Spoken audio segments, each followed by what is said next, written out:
समुद्राच्या ताज्या चवीला आपल्या घरगुती मसाल्यांचा अप्रतिम तडका देऊन तयार होणारी ही डिश एकदा खाल्ली की पुन्हा पुन्हा बनवावीशी वाटेल.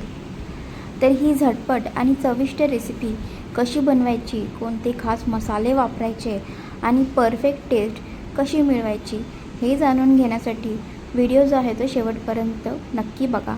नमस्कार, आलिशान स्वाद अँड व्लॉग्समध्ये तुमचं मनापासून खूप स्वागत आहे. आज आपण ही टेस्टी रेसिपी बनवणार आहोत. तर आजची ही रेसिपी आहे जवळा किंवा सुकटही बोलू शकता. तर फेसबुक आणि इंस्टाग्रामवरती सुद्धा फॉलो करायला अजिबात विसरू नका आणि हा चॅनल आत्ताच सबस्क्राईब करा आणि व्हिडिओ आवडल्यास लाईक, शेअर आणि फॅमिलीसोबत शेअर नक्कीच करा. चला तर मग बघूया आपण ही टेस्टी रेसिपी कशी बनवली आहे.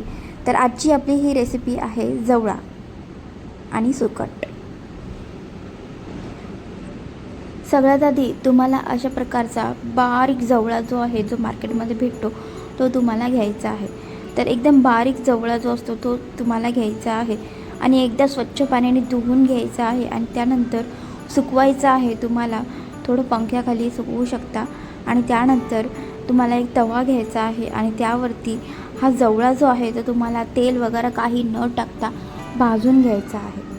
तर जवळा जो आहे तो 2 ते 3 मिनटं फास्ट गॅसवरती तुम्हाला भाजून घ्यायचा आहे, म्हणजे तो वरतून जो आहे तो मस्तपैकी कडक होतो.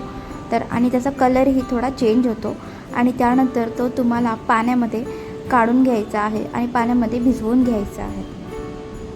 तर जवळा जो आहे जोपर्यंत आपल्या पाण्यामध्ये भिजत आहे तोपर्यंत आपण बाकीची तयारी करूया. तर आता इथे मी एक कढई घेतलेली आहे, मोठी कढई. त्यामध्ये 2 ते 3 मोठे चम्मच तेल टाकलेलं आहे. तर तेलामध्ये मी 2 ते 3 कढीपत्त्याची पानं टाकलेली आहे आणि त्यानंतर 2 मोठे कांदे जे आहेत ते बारीक चिरून घेतलेले आहेत, ते आपल्याला यात टाकायचे आहेत. तर कांदा जो आहे तो तेलावरती आपल्याला व्यवस्थित परतून घ्यायचा आहे. तर कांदा जो आहे तो आपला अशा प्रकारे चॉकलेटी ब्राऊन झाल्याच्या नंतर तुम्हाला त्यामध्ये बाकीचे साहित्य ॲड करायचे आहेत. तर आता कांदा जो आहे तो आपला छान गुलाबीसर झाल्याच्या नंतर त्यात तुम्हाला 1 टोमॅटो ॲड करायचा आहे. 1 टोमॅटो बारीक चिरून घेतलेला आहे तो मी यात ॲड केला आहे. आता टोमॅटो आणि कांदा जो आहे तो आपल्याला छान परतून घ्यायचा आहे.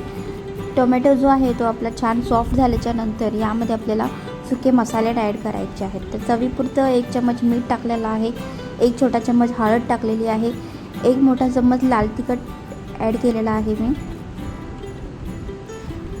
तर आता मसाले टाकल्याच्या नंतर आपल्याला 1 वेळा छान परतून घ्यायचा आहे. तर मसाले जे आहेत ते आपले छान परतून झाले पाहिजेत आणि त्यानंतर मी इथे आगरी मसाला जो आहे 1 चम्मच तो इथे घातलेला आहे आणि 1 चम्मच धने पावडर ॲड केलेली आहे. आता हे मसाले टाकून आपल्याला छान मिक्स करायचं आहे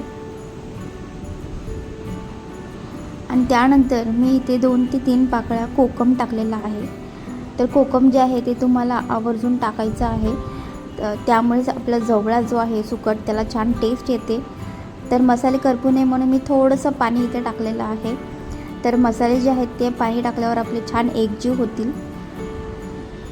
तर आता आपल्याला इथे एक वाफ काढून घ्यायची आहे. झाकून 2 ते 3 मिनटं मी इथे वाफ काढून घेतलेली आहे आणि आपला कांदा टोमॅटो जो आहे तो त्या वाफेमध्ये छान अजून सॉफ्ट होतो. त्यानंतर मी ते बारीक चिरलेली कोथिंबीर टाकलेली आहे.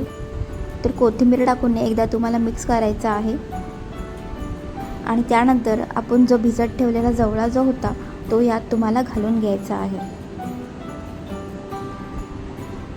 तर आता सगळा जवळा जो आहे आपला भिजवलेला तो यात घालायचा आहे, छान मिक्स करायचा आहे. तर मसाले कांदा टोमॅटोमध्ये आपला जवळा जो आहे तो छान मिक्स झाला पाहिजे. आता एक वाफ काढायची आहे. तर झाकून 5 मिनटं आपल्याला ह्याची वाफ काढून घ्यायची आहे आणि 5 मिनटामध्येच आपला जवळा जो आहे तो छान प्रकारे शिजून जाईल. तर 5 ते 7 मिनटामध्ये आपल्या जवळा जो आहे तो छान प्रकारे शिजून जाईल.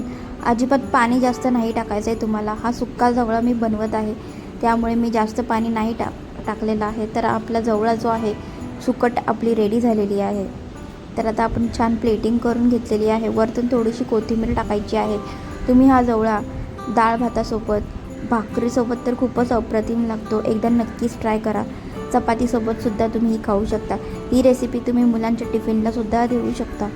तर रेसिपी पूर्ण बघण्यासाठी खूप धन्यवाद. चॅनलला सबस्क्राईब नक्की करा. व्हिडिओ आवडल्यास लाईक आणि शेअर नक्की करा.